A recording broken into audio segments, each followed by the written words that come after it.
more of them wandering around. I think some of them might be quite young. Maybe a previous brood.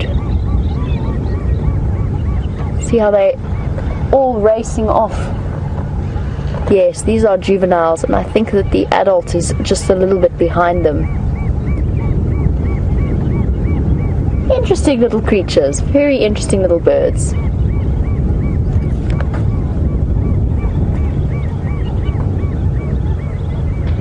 I'm not sure if you can hear them chirping. It might be a little bit difficult over this wind.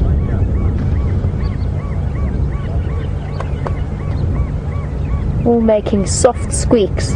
Didn't realize we had a family of jacana as well as a family of geese at Arathusa Dam.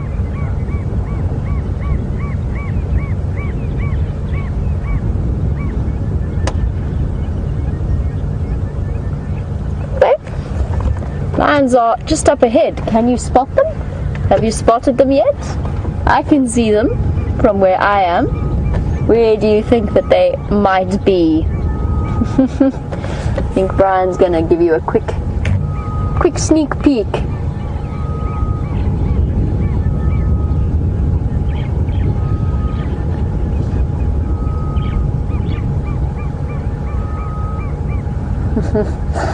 Now the guys who are watching the Arathusa Dam, you might be, or the dam camera, might be a bit easy for you. There you go. Balls of tawny fluff. Well, not fluff. Balls of tawny muscle, maybe. Be a bit more intimidating than fluff. All sitting together in the shade. Now, last time I was here, the female without the tail wasn't around.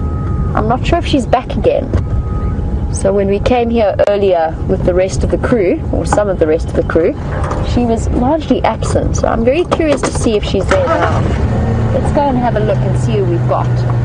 Found the lioness. She's kind of in my way. Well, now, if I'd known she was there, I might have approached from a different direction.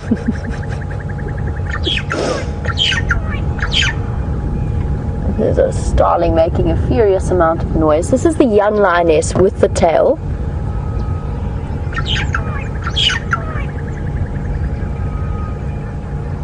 I don't see that other lioness. I wonder where she's vanished off to. The other three are just off to the right there.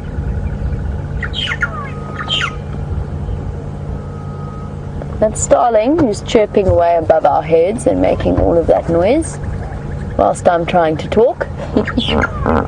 Oh, and now the hippo's joined in.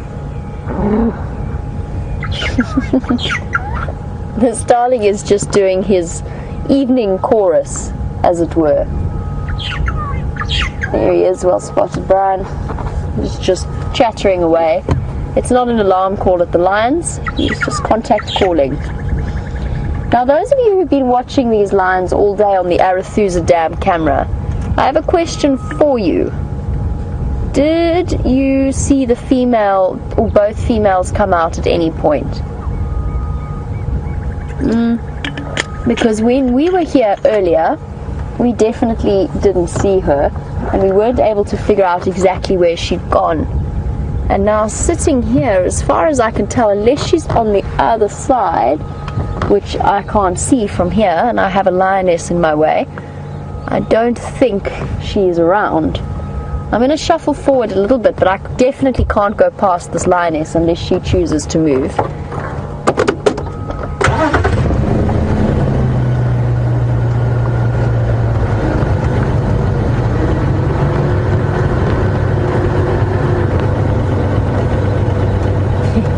She's not going anywhere.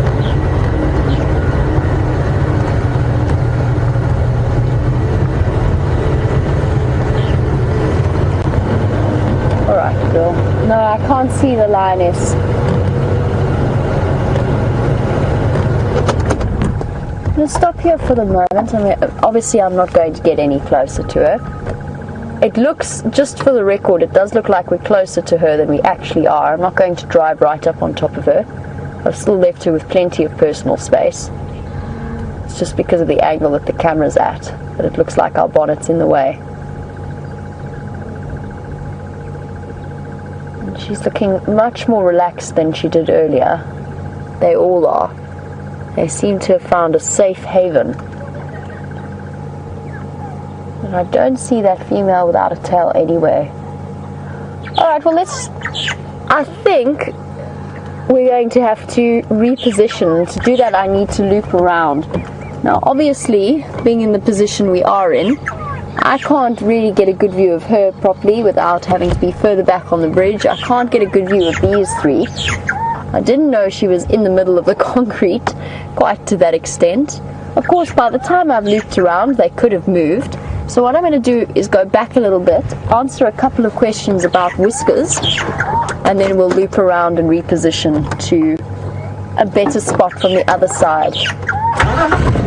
Especially as it starts to get a little bit later, we don't want to miss out on any of the action. Alright, beautiful girl.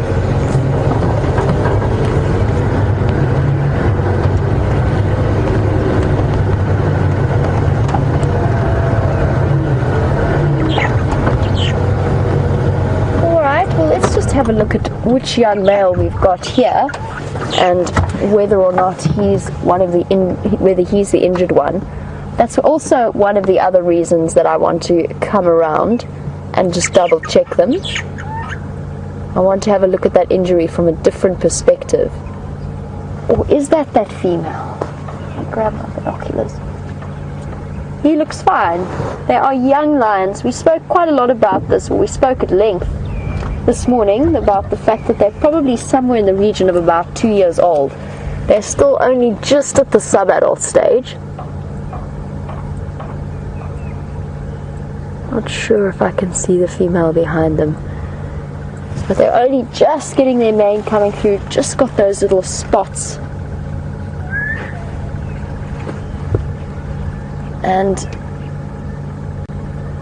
we can see those. I did ask earlier for all kinds of screenshots of the characteristic whisker patterns of these, especially these three males, since there's a good chance we might be seeing them in the future if they survive their current sense of turmoil. Now, before I leave and loop around so that we can make our way back in here, I had a question from Lyle about lions' whiskers. And you've picked up on the fact that their whiskers are slightly shorter than those of leopards, and yes, they most definitely are. And you were wondering, because in cats' whiskers, or with cats' whiskers, they can be a very useful indication of the spaces that a cat can fit into in terms of width. And you were wondering if it works the same way with leopards and lions. And it does to an extent. It's more a function of, imagine you're a leopard walking through some of the drainage lines that we go through at night at that sort of 3 foot level or even smaller. So you've got so much dense vegetation around you. It's a kind of an extra sensory perception, and it's more important for leopards than it is for lions because they move through denser areas. So they're even more reliant on their whiskers. And even though they do have excellent night vision, sometimes they might be focused on prey ahead of them and running ahead of them. And then it's really, really important so that they don't do damage. You've seen the thorns that we have out here. It's so important that they don't do any damage to their eyes or to their face that way. It's just part of the way that they hunt and the areas that they utilize that mean that they have to be really careful. Okay, I think it's time to reposition just so that we can get a slightly better view of the other males, and I don't want to lose out on that particular spot whilst we have the sighting to ourselves. But it does mean we have to do quite a long reverse. So bear with me, I'm going to be doing a backwards live safari for quite a while. There's not really much in the way of U-turn space up here.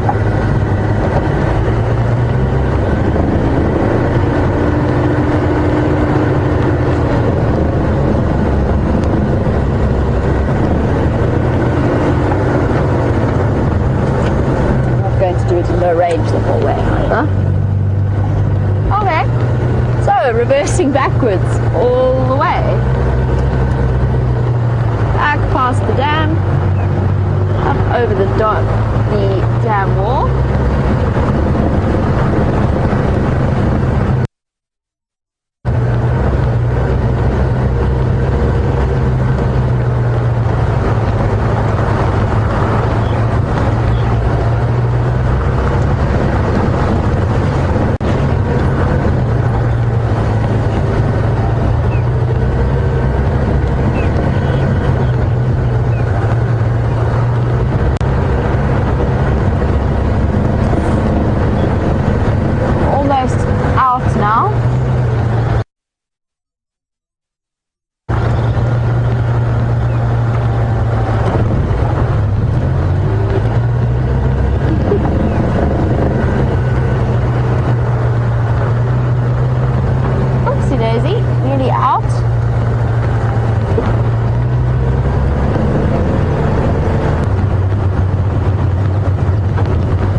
out what happened with that tailless female.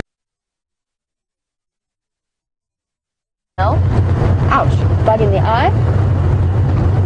And from PK and Susan, apparently you saw her disappear over the dam wall when they were chasing the warthogs and into the drainage line.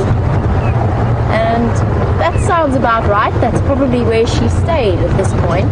Luckily, we're about to go past there, so we'll be able to check it out there for her first before making our way to those other lions.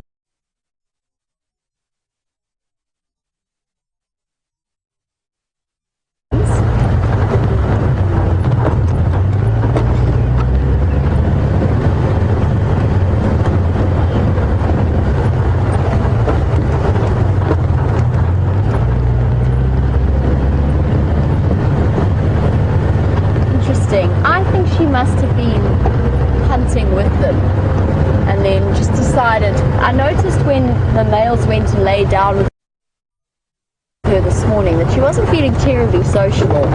She gave them a bit of a baring of her teeth, wasn't that keen on their company.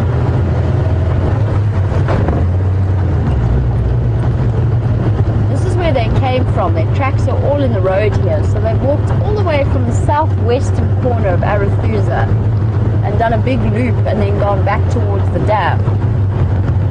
And I wonder if that lioness, for the young ones, this is probably the first time they've ever been up here. And I wonder if that lioness has strong memories of being around the southern area of Arethusa. I'd put her probably at about 9 or 10 years old. She's not a young lioness by any stretch of the imagination.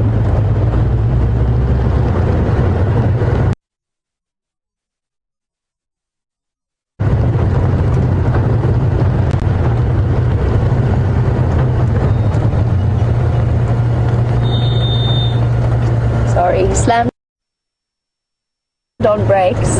Not sure if it's the one that was being chased.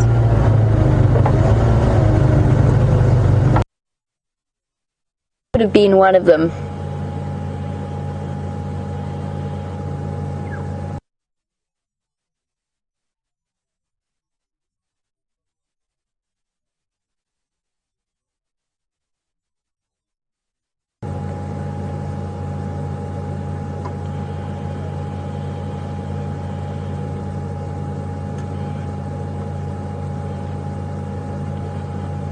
We need to get going or we're going to lose our position at the lions. Sorry everybody.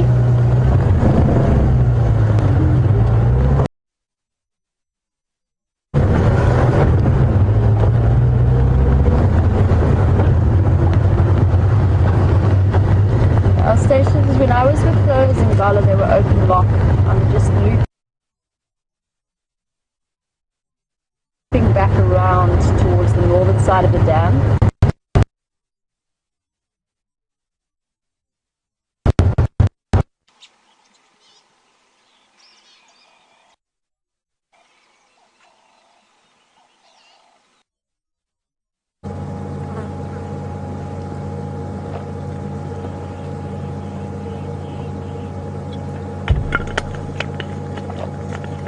Hair's just catching the light perfectly.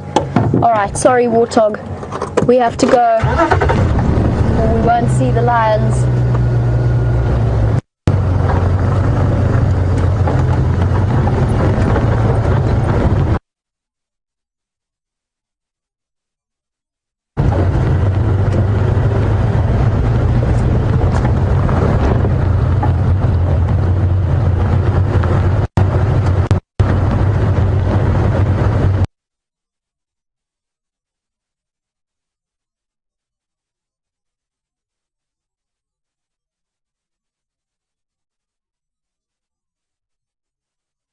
Too much time around here. I'm going to loop.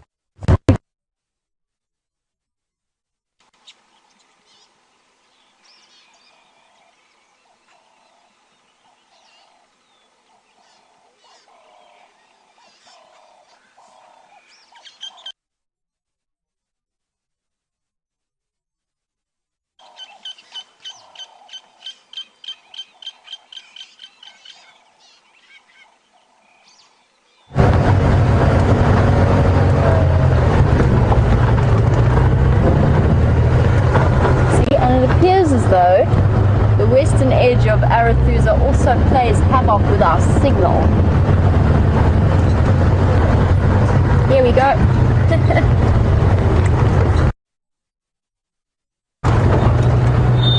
There's a hyena. Oh, there is a hyena. Wow, well spotted, Brian. Hey, cool. A very full-looking hyena. I'm going to duck here because I'd like to get a nice shot of it before it disappears into the... It's going to go across our western boundary very, very soon, but really well done.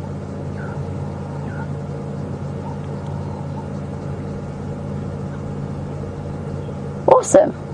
What a nice surprise. Looks like it spent its entire day in mud. It's a very full, very dirty hyena.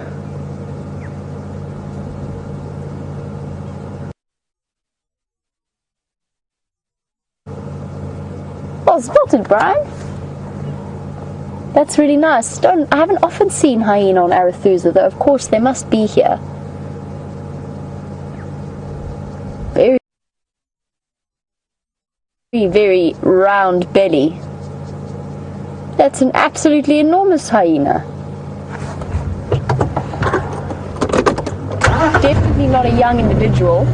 It's going to duck across. I'm going to try and stay with her just as she goes across the boundary before looping back to the adults, to the lions.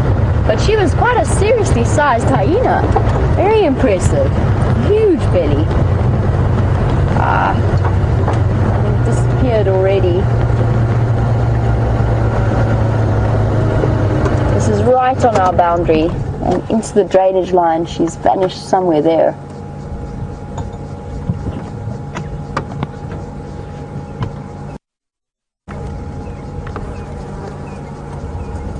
There you go, straight into the setting sun, and somewhere disappeared off.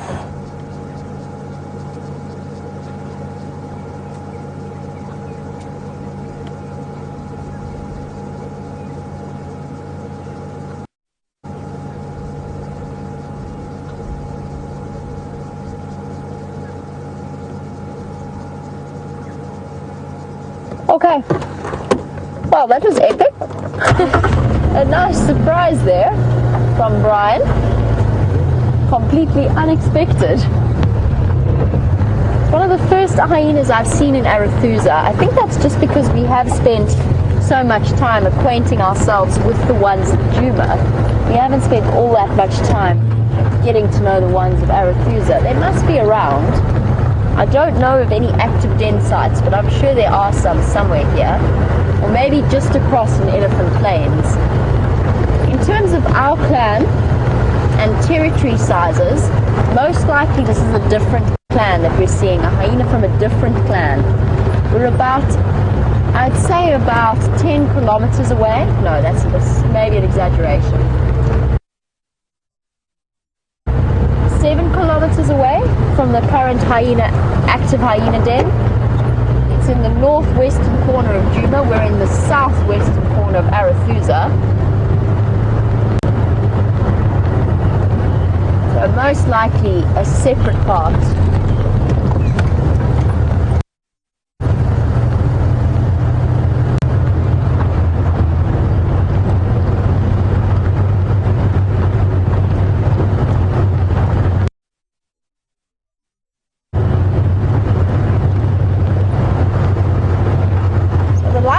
Presumably is or they're going to head down to her.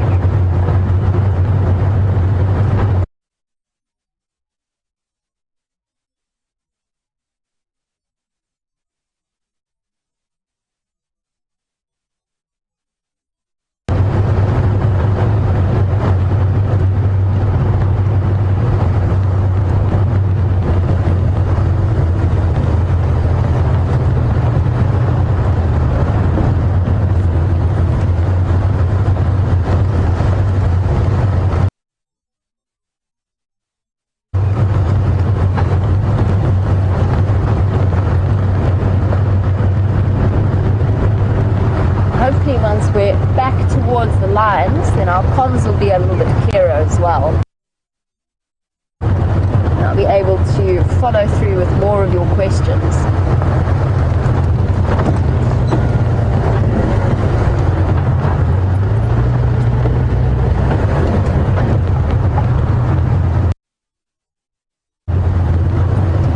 There we go. Snoop around and see what they've been up to since we left them.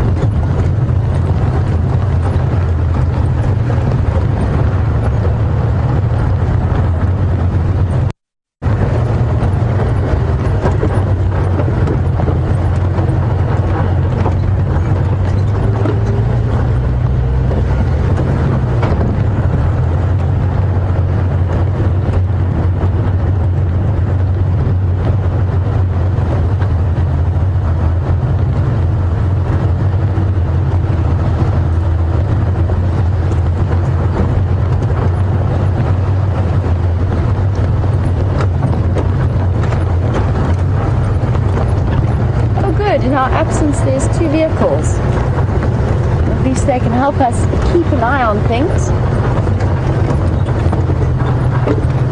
Stations with those umbrellas in our approach.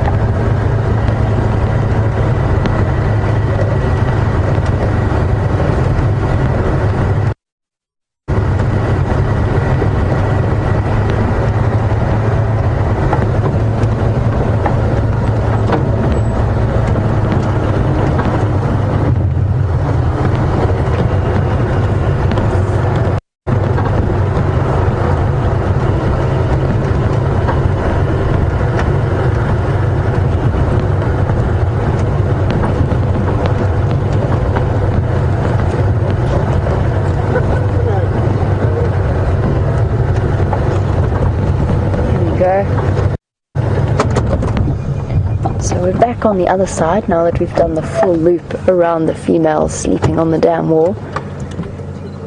And we're once again with these young males. The one with the injury is the one facing us. So we can't get a good view of it just yet, although we will be able to a little bit later.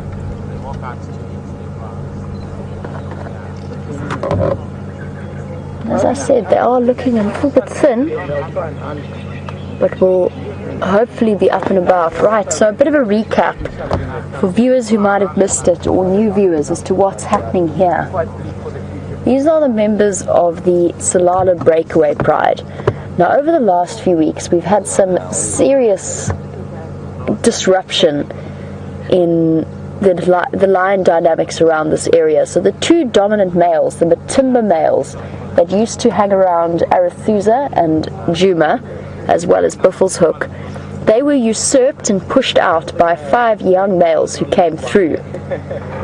And in response, the Matimba males, quite actually contrary to my expectation at least, they rushed south into Londolozi. And really interesting is the fact that in a complete turn of affairs, whilst the Birmingham boys stayed and terrorized the Nkuhuma and the Styx prides, the Matimba males have actually been somewhat terrorizing the Tsalala pride in Londolozi. They chased them off a hippo kill a couple of weeks ago. They've now settled with 2 of the other females, but I think quite possibly due to the fact that they're these 3 young boys, there's been a lot of conflict with them. One of these boys has been caught in the crossfire. He's got a big hole in his back left hip, an injury that looks fairly painful but definitely will heal up quite well. There's a lioness with no tail, which is the first time I've ever seen her. That's the lioness I was talking about, but she's ducked away somewhere into the drainage line when she was chasing the warthogs.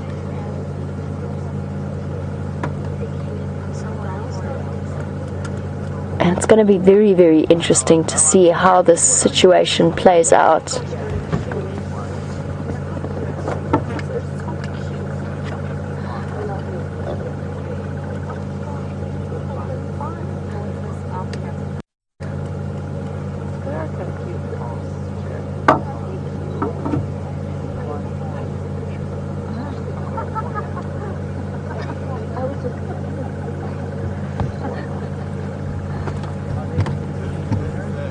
hippos are also very compassionate animals. Now, last time we spoke, or this morning when we spoke about the history of these animals, and I have been given quite a lot of information about it, which I haven't had a chance to go through fully yet today. But apparently this pride was controlled by the Mapojos, and Diane, you were suggesting that you think that these 3 young males could well be the offspring of the Mapojos, and it's very interesting to see the way that this pride has been upset over the last few weeks. You see, as far as I knew, well, since the death of the Mapojos anyway, this pride was under the control of the Majingalanian males. That's to the best of my knowledge and from the information I've had from other guides. The Mapojos were killed. When was the last Mapojo killed? It was about... was it 4 years ago, or was it not quite as long ago as that? Either way, I think that these 3 are at only 2 years old, probably the sons of the Majingalanis, but I could be wrong. Sorry, Diane, if I am. I'm still getting a bit of a handle as to the way that this all works. Like I said, it does not look good for these 4 young lions. Extremely thin. I've never seen them this thin, or a lion this thin before.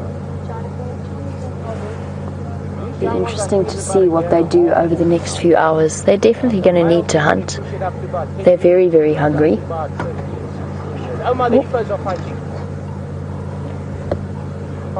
Sorry to drag you away from the lions, but I just want to see if the hippos continue doing what they're doing. They had a little bit of a scuffle in front of us. And there's a little bit of friction here. They both opened their jaws wide. It was so brief, it was just for the briefest of moments. They both opened their jaws and thrashed their heads around for the moment. And just like that, it seems to be over. I'm not sure if it was a conflict between 2 males that got into each other's space, or a male or a female. It didn't look too serious. But as I've said before, it's going to become more and more common to see these sorts of clashes between 2 hippos, especially as the dam starts to shrink. If we don't get some more rain soon, then the dam starts to shrink, the area gets smaller and smaller, and tempers start to get a little bit frayed. I was hoping they'd do it again, but they've stopped now. We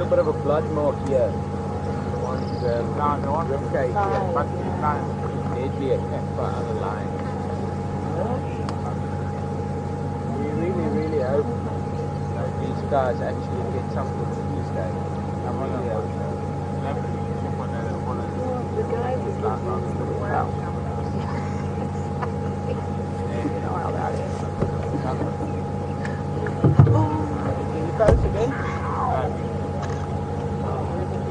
Okay, well, it seems there was a big yawn there, but it seems as though the fighting part of that is all over. There's also a really cute little baby at the back.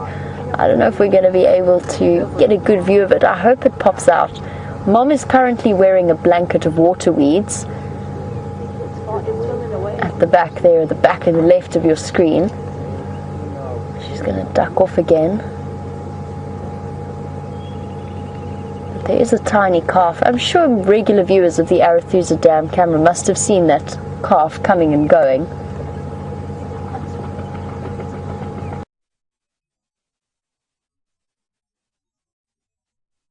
Oh, and there's that tail motion we spoke about this morning. The scattering of the dung. And as I said, the males, the dominant bulls, will do it outside of the water, but the females will also do it. Oh, another big yawn. Look at those teeth. Oh, he's showing off. Whatever within this dam, and he's letting everybody know And he's chasing off his rival, whoever that may have been. Serious show there. He's still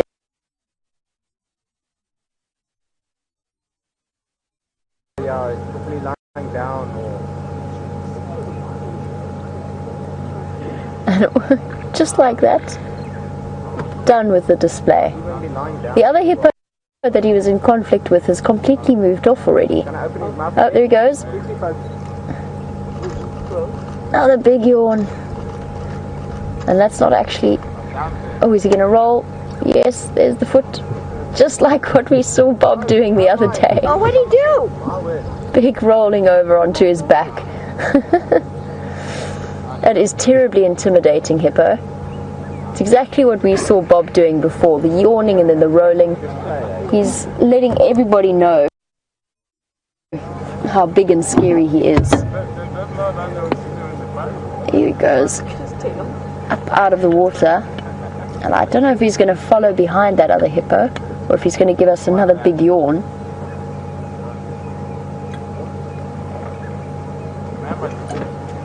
And as I mentioned with Bob, it's what's known as displacement behavior. Although that's generally more when it's aimed at an animal that's discomforted with other presence. Sorry, it's not displacement behavior. In this particular case, he is being just purely threatening to whatever rival that happened to be. Right, folks, we just want to give some of the other guys also a chance to come and see this magnificent sighting.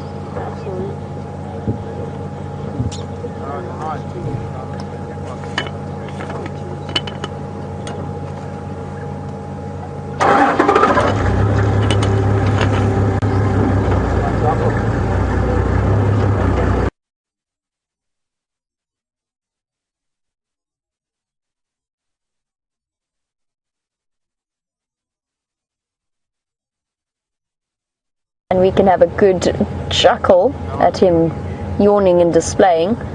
It's worth remembering that that's no idle threat. And if he really wanted to, he could do some serious damage with those tusks. You saw how incredibly powerful they looked. Really nice and long. Oh, I'm going to drink. I'm in the way.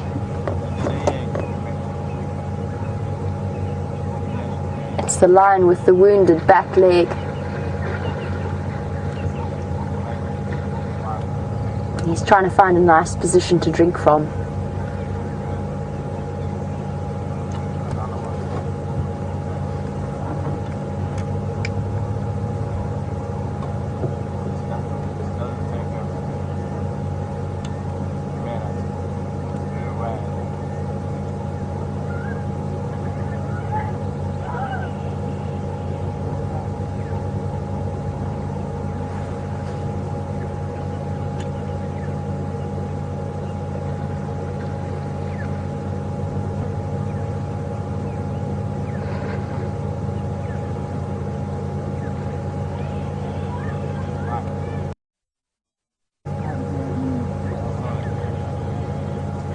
Now, there's a lot of debate about the background to this particular pride.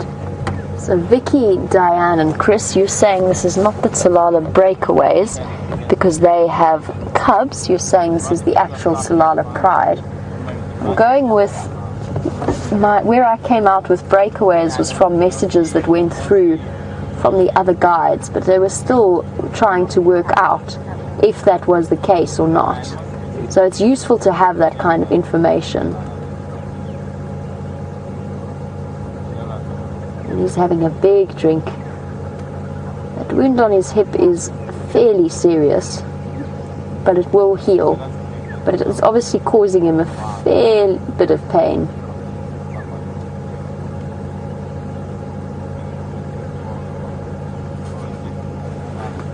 And that was almost certainly caused by conflict with the Matimba males. So for all of you who were discussing who they might be, I thank you for your thoughts and your knowledge. Obviously I'm not fully up to date with the various lions that are around here.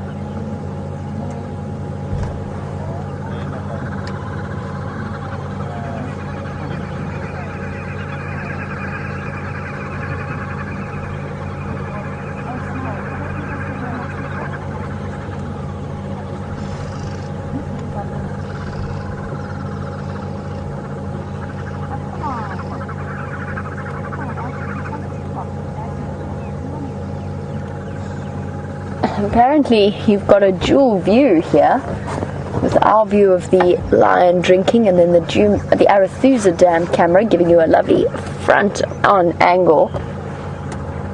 And just while we are discussing a little bit of the history of this pride, apparently Diane and football all confirmed that it was these cubs were not, or these young males were not sired by the Mapojos. The Mapojos apparently only sired females from the Tsalalas. Now I know that the lioness without the tail that we've seen apparently did have cubs with the Mapojos. As to where they are now, they'd probably be a bit more grown up than these young males. Whether or not they're the two females that are currently with the Matimba males as we speak on Londolozi is a matter that's up for debate. Could well be likely.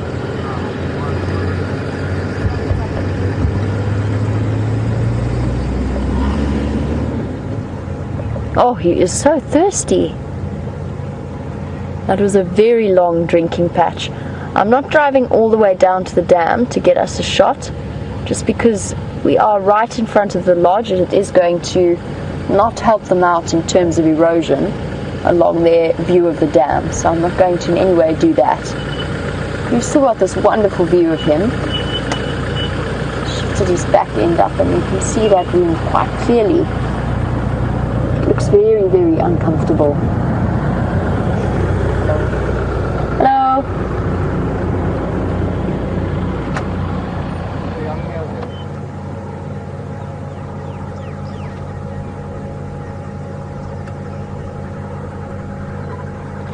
He's still drinking. And look, it has been a very, very hot day. And he is injured and he is stressed, so it could be that that's also increased his desire for water, but he's been drinking for a very, very long time. I really hope that these lions manage to kill tonight and eat tonight.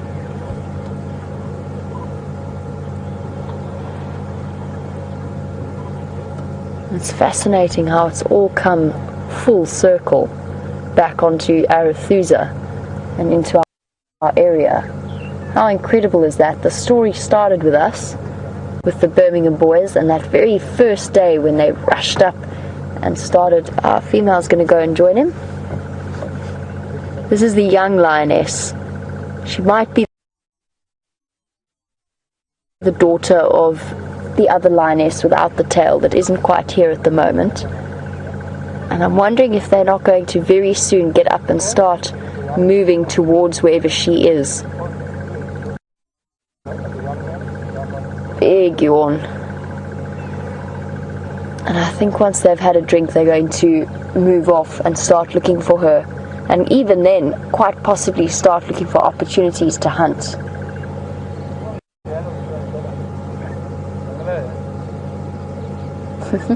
She's trying to find a nice position to get into the water.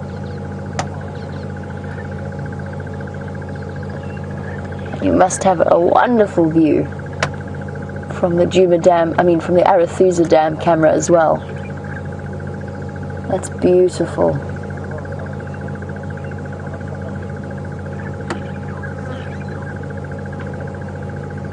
They're clearly feeling very safe and secure now. They definitely look a lot less skittish than they did earlier. They've settled down quite well. Here he goes back up.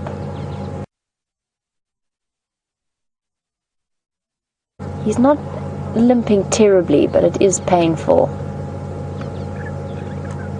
He is not putting weight on that leg for too long. And there's a slight drag to the paw when he moves it. You probably see that in his track as well. Just an ever slight scrape in the toe of the back foot. And a chin covered in mud. You see a head rub? Nope. Almost. And we spoke quite a lot this morning about the fact that these boys, when they do go off on their own, will form, at least they have the three of them together. And I know that the comparisons with Junior came through. So Junior being that young sub-adult from the Nkuhuma pride that has since gone off and seems to be moving about on his own. And at least, although the three of them are younger than Junior, at least there are three of them, which greatly increases their chances. And these three are going to stay tightly bonded for the rest of their life. And this might be the first conflict in their lives that they've had to weather, their first experience with strange males causing trouble. But it's a beautiful evening, and they've got the knowledge that they're going to be secure in each other's company for the future.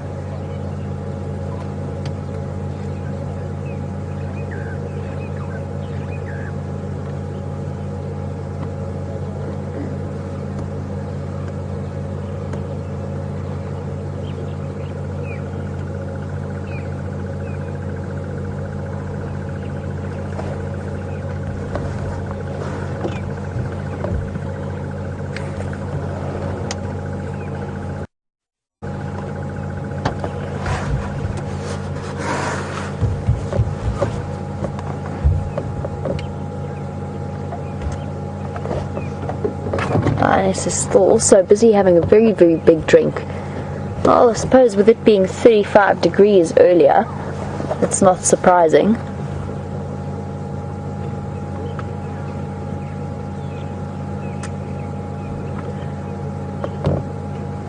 Just looking off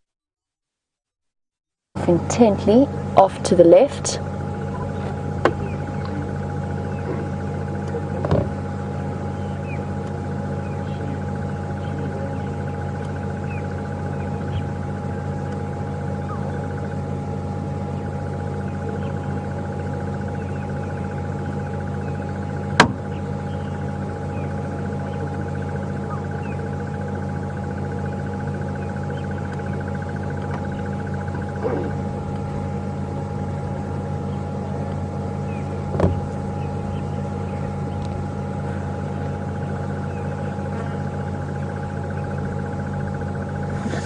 As the lions are still resting, and it has got a little bit cooler.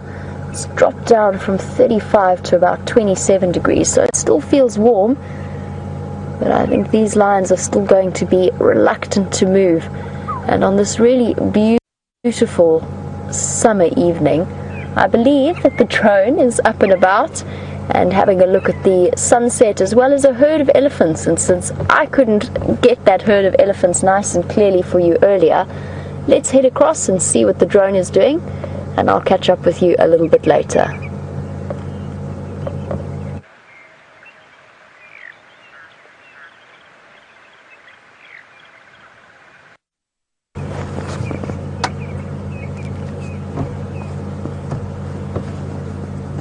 And we're back once again. Now apparently you only saw one elephant, not a whole herd, but how amazing was that view? It must be absolutely incredible to see what, from our perspective, is a beautiful evening, but to see it out and about in the sky, and to think that as far as you were looking with that drone, these lions have come even further than that. They've come from far down in the south. And you can only imagine the level of disruption that led to them moving up as fast and as far as they did. And we noticed earlier that they were very unsettled. They're much more relaxed now, and they've actually come to a perfect place. As far as I know, the Birmingham boys are further across in Hoffman's. There's no other lions on Arathusa. But they had better hope that they stay beneath the Birmingham boys' radar, because the last thing that they need is an attack from the Birmingham boys as well as the Matimbas, or to be under pressure from both of those coalitions. And they're right smack bang in the middle at the moment.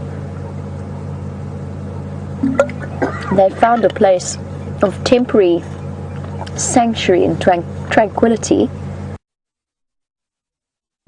but it does put them between two coalitions rather than with just the one, with just the Matimbas. And the reason I think they left, as I mentioned before, is I think these females moved these young males out of reach of the Matimbas. I think the Matimbas, these males are just at the right age. They're not cubs to be ignored or to be killed, and they're not females that the Matimbas could potentially mate with very soon. They're young males that are only going to be competition, and what's worse, that works to their disadvantage. They're young males who are not the Matimbas.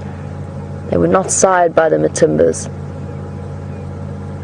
So at this point, they're a source of competition that the Matimbas simply don't want. And I think that is why the two lionesses have stayed with the Matimba males, but the other two have brought this group back up into Arathusa.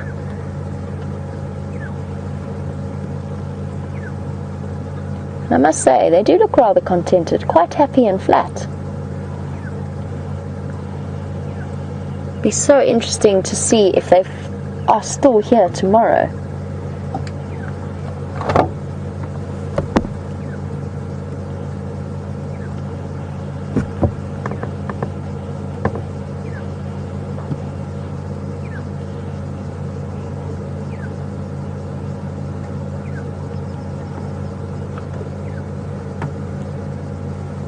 Oh, the one thing we did notice about this particular pride is, in particular, I think that the females are very, very good looking. This one is quite young. She's also got her back to us, which doesn't really help. But the female without the tail is one of the most stunning looking lionesses. They've both got really bright orange eyes and perfectly symmetrical features. The teenage boys, on the other hand, I don't know that I'd call them gorgeous. They're a bit scruffy looking. We've spent a lot of time looking at this guy because he's been facing us, but just have a look at the scraggly manes, particularly right now when they are a bit thin. They've got huge feet, scraggly manes. They look like they've been caught, which is exactly what's happened, right in the middle of a growth spurt. Something got their attention. Where now? And Trisha, just while we're looking at him and his scraggly blonde mane, or them and their scraggly blonde manes, you were wondering why some lions have more black in their manes than others, since these lions look a bit blonde. There's a level of genetics to it. There's... oh, sweet head rub there. I think that they're going to go find this other female now. Let's just see what this female does. No. Settle down again. So I can finish up answering Trisha's question. I still think they might move. Lions quite often do this. They get up and move a little bit, lie down, get up, move a bit more before they finally get themselves up. Well, Trisha, the blonde manes, there's partly a genetic factor to it. In this particular case, most lions of this age have blonde manes. They just haven't had a chance to go dark yet, and they can often darken with age. But that being said, the stronger factor is actually genetics. So lions quite often with a Kalahari bloodline and also very high levels of testosterone tend to have darker manes than those of East Africa, or some of the lions of East Africa. That's a general rule. It's not set in stone, but they have seemed to show. What have you seen, boy? What are you looking at?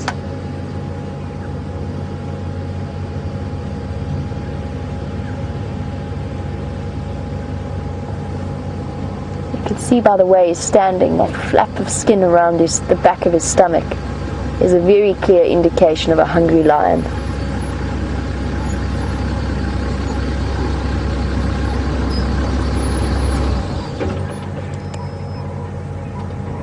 Whatever it was that attracted his attention is not that interesting anymore.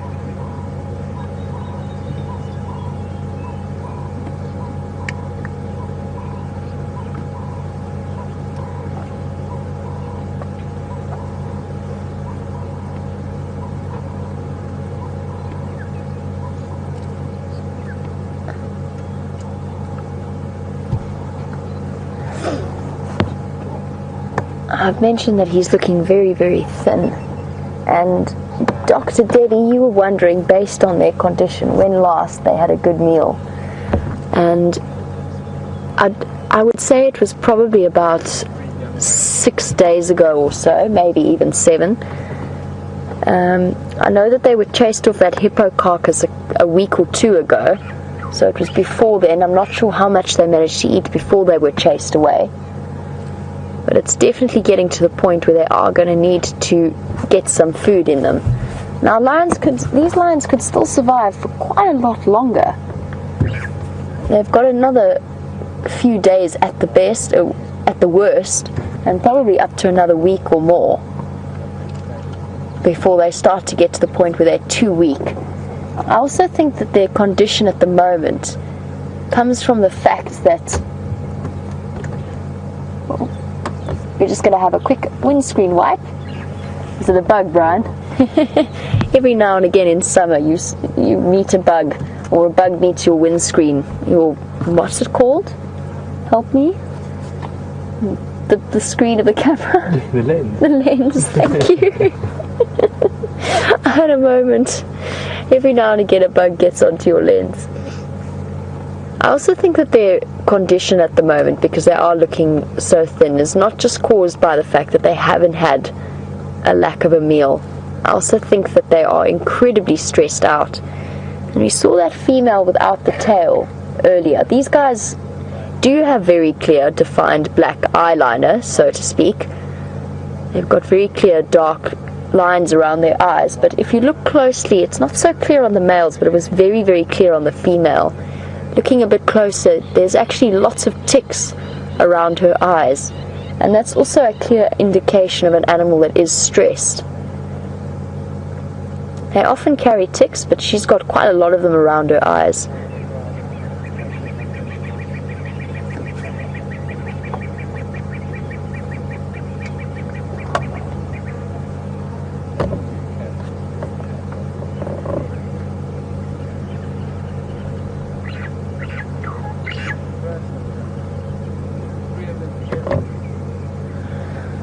Alrighty, well, our lions aren't going to be up to too much. I'm going to try and stick with them for the next half an hour of drive, but I might try and loop around and see if I can find out where that female without the tail has gone. She's somewhere over there in that wall, but I don't think that these lions are going to be moving very far. For now, I know that Brent is with some zebras, and he's like to say hello to you for the first time on the sunset safari, and we'll catch up with you a little bit later.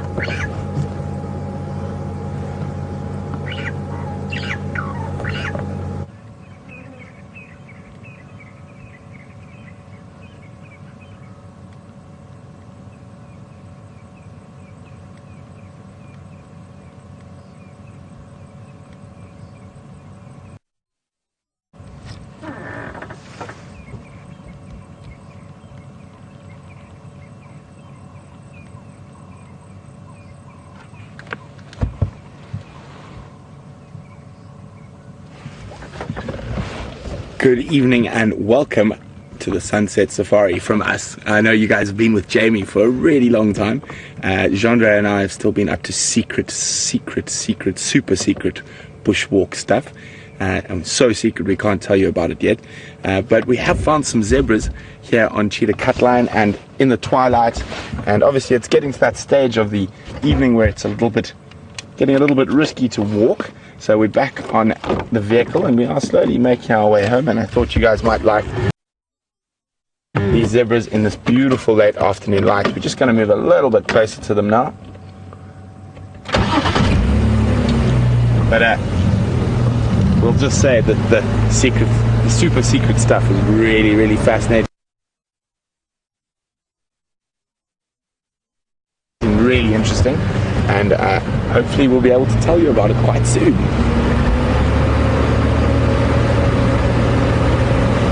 It's a magnificent zebra stallion here on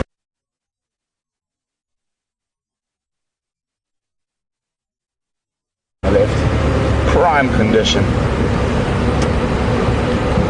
He's also quite a nice and dark zebra. There he is, so a little bit darker.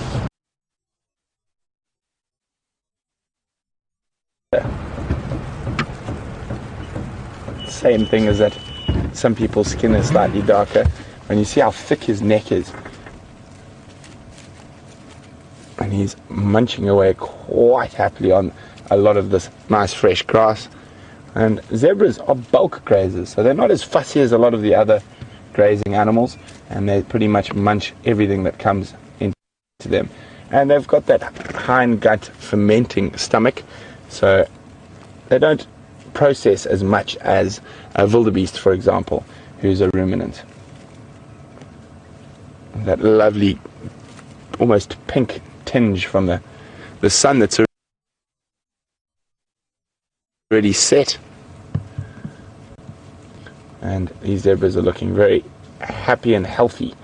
So zebras always look quite fat due to the fact of that hindgut fermentation system that they have in their gut. But the one way to really tell if a zebra is losing condition is to look at their mane. Their mane starts to fold and flop down in certain areas, and that's a true sign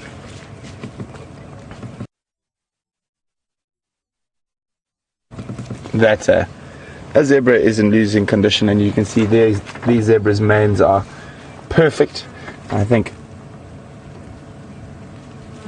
a lot of fans of the 70s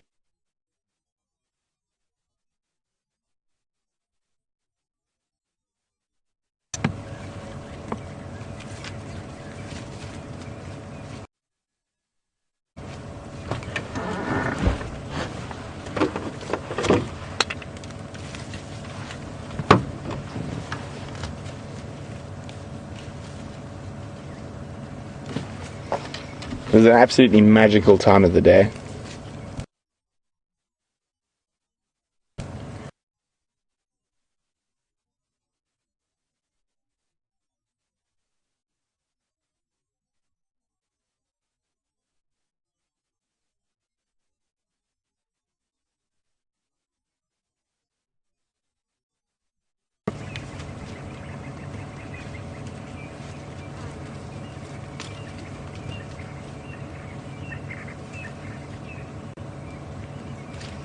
And it looks like they're heading off to the east out of our property.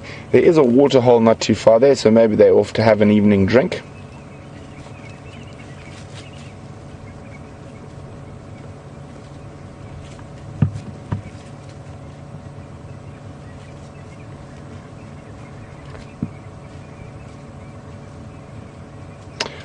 Good night, zebra.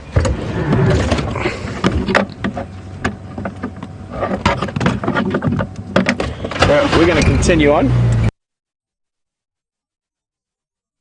and hopefully while we're on our way home we'll break that leopard duck. Well, at least we broke the lion duck. Jamie's been with those wonderful Tsalala animals, and we all went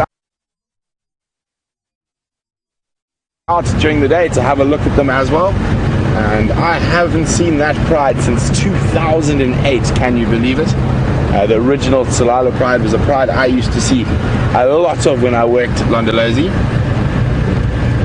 And they used to spend a lot of time around the lodge. And when I first started at Londo's, they took quite a beating from the then Mapoho males. And there was one tailless lioness. I think the guys up north used to call her BB, but we used to refer to her as the... Oh, there's another zebra crossing. We used to refer to her as the tailless lioness, because we used to find her on Taylor's River Road very frequently. So TTL, if we want to abbreviate. And I've actually got some spectacular photographs of her, but it always looks quite funny. I mean, I've got a photo of her in the dry riverbed of the Sand River, and it's very strange seeing a lion without a tail. Also, I've actually seen the Tsalala pride fight with crocodiles over a giraffe carcass. The giraffe had died in the river, and the lions and crocodiles had quite a battle over the remains of that.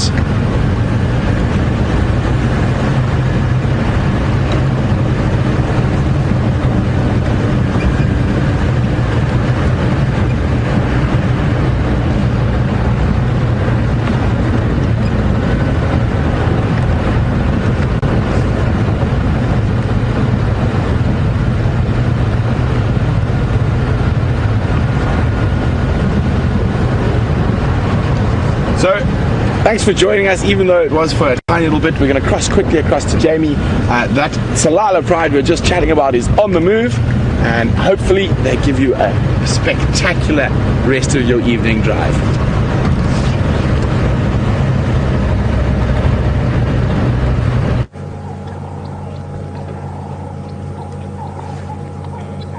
Welcome back, guys, and I hope that you enjoyed a little brief moment with Brent and his fun times with the zebra. I've just been double checking what's happening with some of our comms issues, and also to try and take that opportunity very quickly to use the Game Drive channel without cutting our feed. Now, unfortunately, guys, there are other people waiting to come into the sighting, and we are going to have to leave at some point in the next few minutes. I've asked that we just be given the last 5 minutes just to spend a little bit more time with them, and then it will be time to head out once again. Oh, it looks as though they're going to stick around, but they should be on their way soon, so keep watching the Arathusa Dam camera, and if I do find out that there's any possibility of coming back to them, then I absolutely will, I promise. But at least we have got to spend some of the afternoon with them.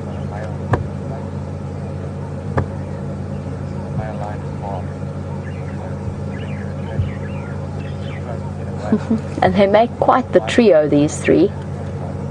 All roughly the same age, and then led by that female in front. And I still don't know what became of the female without a tail, but she's here somewhere. And I'm sure they will be reunited for the nightly activities. Could well be a while before they head off and go hunting.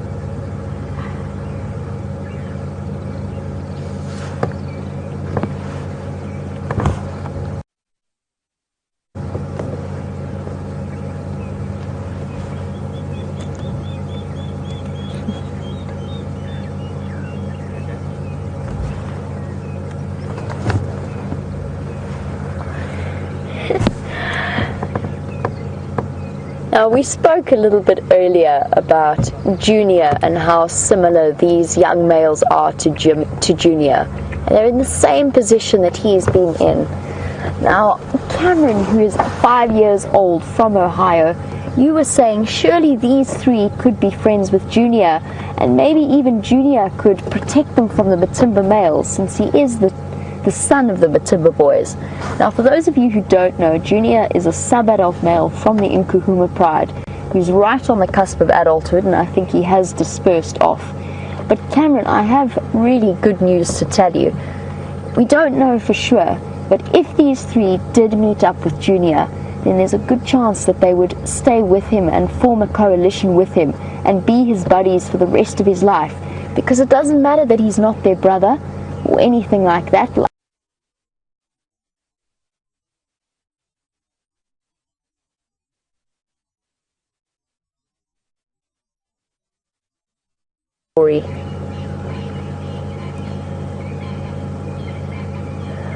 Alrighty, well, let's have our last few moments with them before we leave.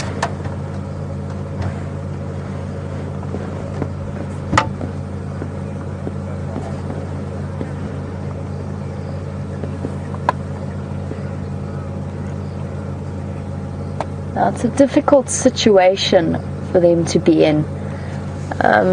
As I said, at the moment, they're currently between the Matimbas and the Birmingham boys.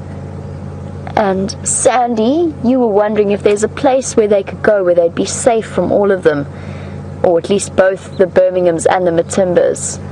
And honestly, Sandy, it's a little bit difficult. I don't really think so. In terms of, there's other males out there, so even if they move away from the Birminghams or the Matimbas, it's going to put them in the territory of some other male coalition. At least they know with the Matimbas, some of their pride members have started mating with them, so there's a chance that they could go back to that area. And also, with lion prides, they try and stay in one area as much as possible. It is their part of their home range and their territory as well. So I think that they'd avoid that if they can. And there's nowhere really for them to go at this point without pushing them into an area where there are other males. It's in their best interests to, at the moment, stay mobile, I would say, and stay nomadic, and then maybe to start heading back to the Matimbas when things have calmed down and there's less testosterone floating about, and when the females are ready to mate with them. But that could be in the next year or so only that it's safe for them to go back, once the 3 young males have disappeared off. But those are predictions, and they're not necessarily supported completely by what the animals are going to do. It's impossible to really fully predict how it's all going to work.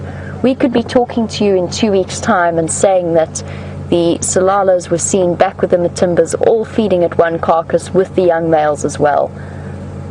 We can try to predict in terms of genetics, but it's never going to give us a definite answer. Alrighty, well, it's time for us to head off. So we'll say goodbye to the lions and we'll start on our way. Let's make space for some of the other guides to come and have a look at them. Those lions. It's been an interesting day with you. Go and find some other things to finish off our last few moments of the sunset safari.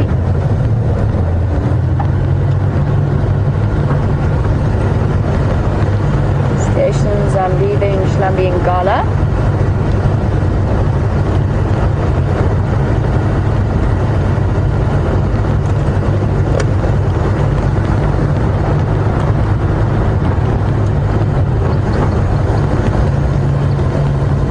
As we draw to a close of another wonderful, beautiful summer evening, we're heading off into the sunset, and I believe that there's a beautiful last view from the drone. So let's head up there now, and I'll be back with you very, very soon.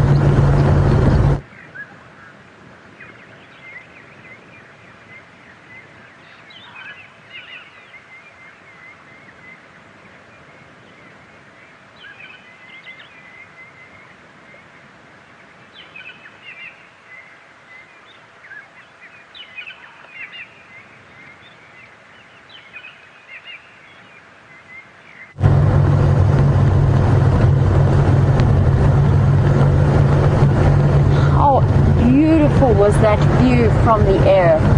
It is such a stunning evening. It really, really is. And it's indescribable. I've mentioned this before. It's indescribable, the feeling of a summer evening out in the bush.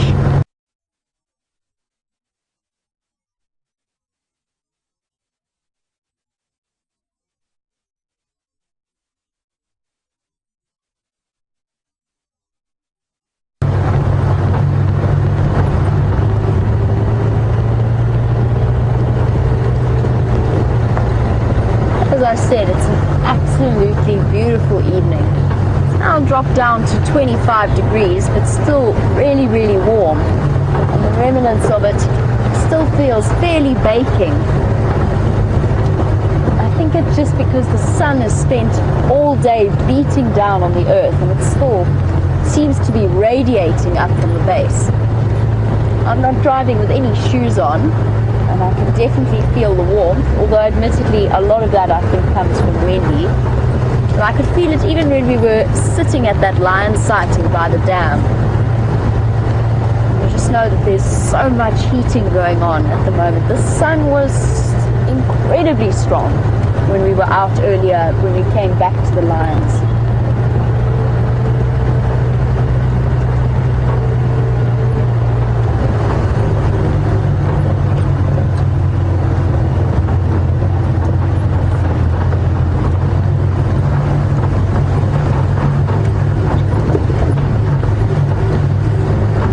Our hopes up. There's going to be a sign of shadow coming through.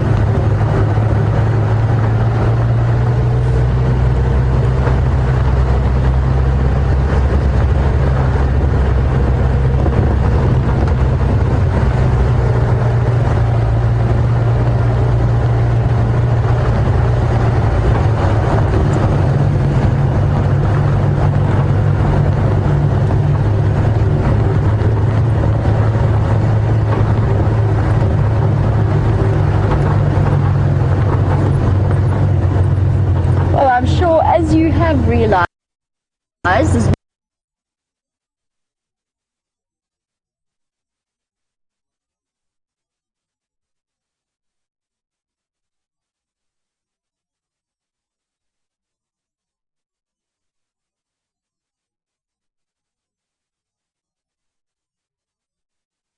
that's because Brent's been busy doing all kinds of equipment tests with a new secret piece of mystery technology. And at this point, I'm starting to feel very much like I've fallen behind the times of technological development.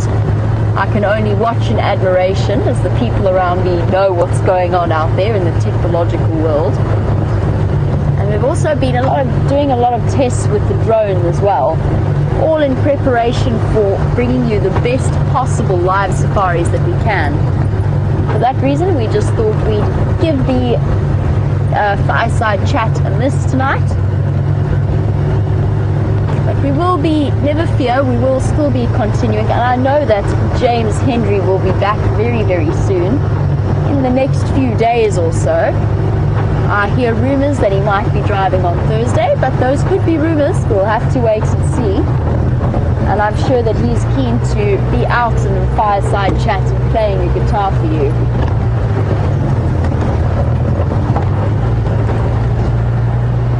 But I do have my flute with me this time around, so it will have to make an appearance at some point on fireside chat.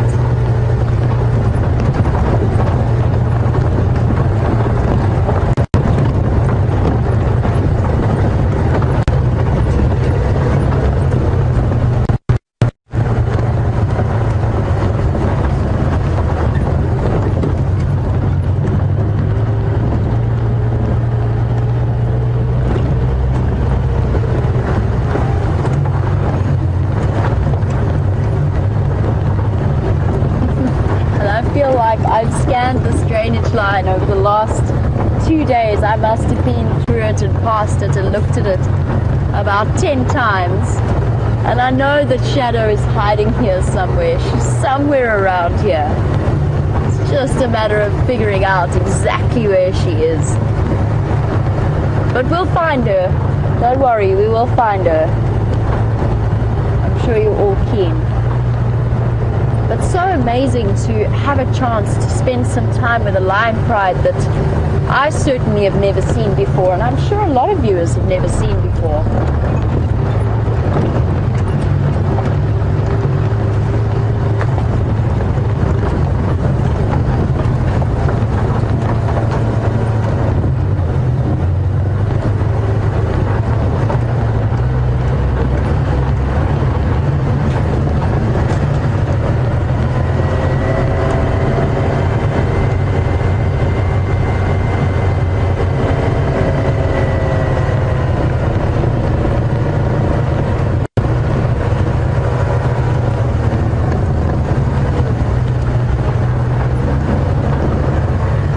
I've said that I'm very, very keen to find Shadow, and I know that's partly because so many of you would be keen to see her.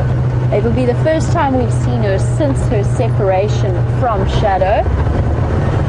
And Dr. Debbie, you were wondering if I have any updates as to how she's handling the separation, and apparently she's been absolutely fine, according to the Arathusa guides. So they've seen her a couple of times.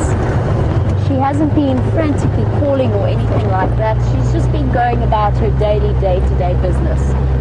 She is naturally going to have looked for him once he had been taken away.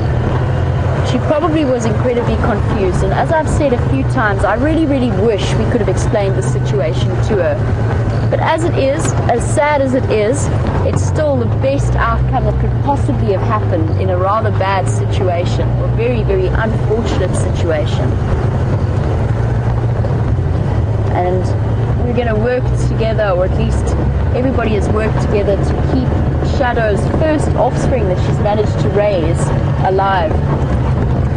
It is actually a wonderful thing.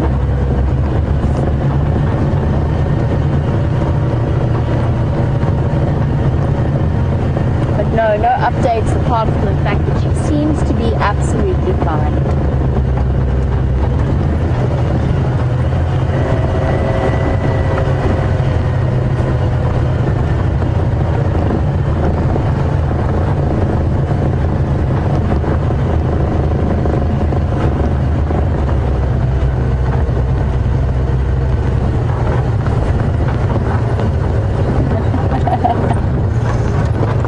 we've mentioned our musical plans for the next fireside chat. And Thada, you were saying soon we're going to have a whole band put together. Me on the flute and James Henry on guitar. Scott playing some kind of drum-like instrument. And then an instrument for Brent. Well, I've heard talks of shakers having been involved in the past. And there's a story that I was told just before I started working here. I believe that the shakers came out. So you never know, we might indeed have a band, the Wild Earth Fireside Chat Band. Okay, that's not a very catchy name. We need something better than that. We definitely need something better than that.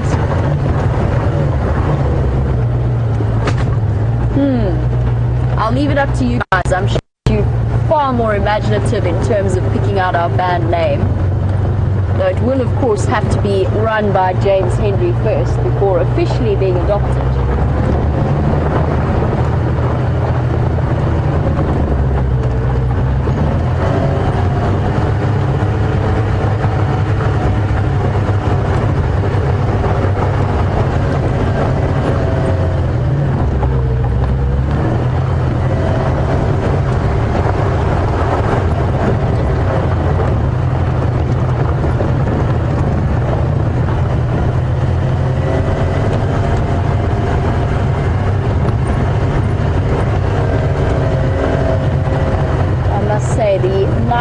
Is looking absolutely stunning. I'm going to try and get us to a nice open area before the end of the sunset safari so that we can stop and have a look at it. There's some incredible colors coming through. And hard to believe that a couple of months ago we would have been completely in the dark by now and absolutely freezing. Look how beautiful those clouds are. It's incredible to see those really stunning colors. And all I'm hoping for now, the only thing that could make these summer evenings better is if it does start to rain and we get a couple of big storms to fill up the dams.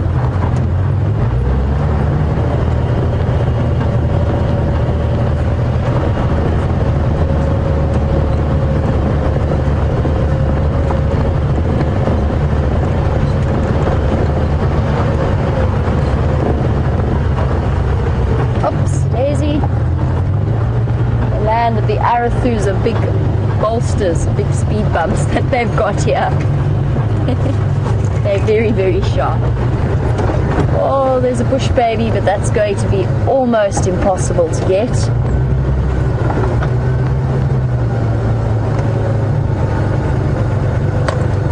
Can you see it from where you are, Brian? There's on the trunk at the back. Right there. There you go. I think he just jumped. No, he's still there, I think. Is he still there? I don't know. I thought. Oh, brilliant. Here you go.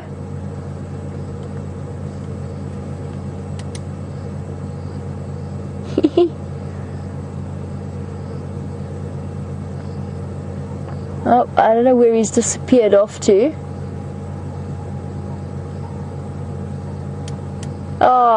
Oh well, we gave it a good try. I'm gonna make my way towards the clearing ahead of us. Let me see if I can catch that bush baby for the last few moments. But I think he's ducked off. He's feeling shy. Bush babies are so tricky to be able to find and film. I know that Brent had that amazing sighting with the bush baby in its nesting hole in the dead marula tree on Buffalo Cutline. That was the exception rather than the rule. They don't really stick around all that much to be filmed. They get shy and they bounce.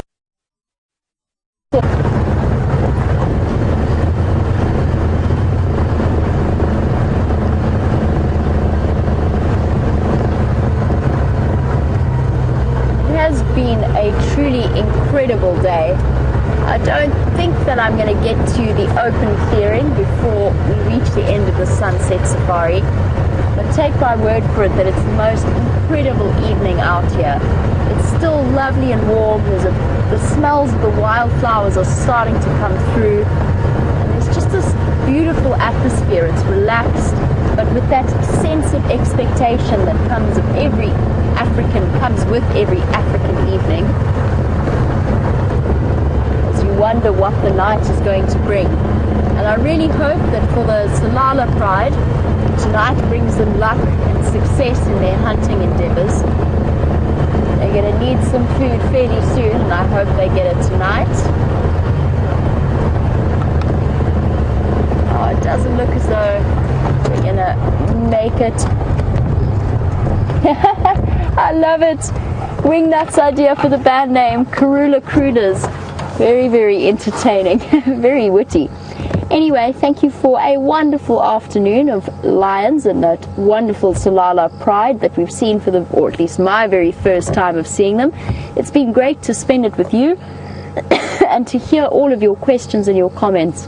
And a big thank you to Brian for all of his hard camera work, as well as Tara and Kirst in FC, and Alex for all of his technical genius. Well guys, we will catch you tomorrow for the sunrise safari. Have a wonderful day wherever you are in the world, and we'll see you tomorrow.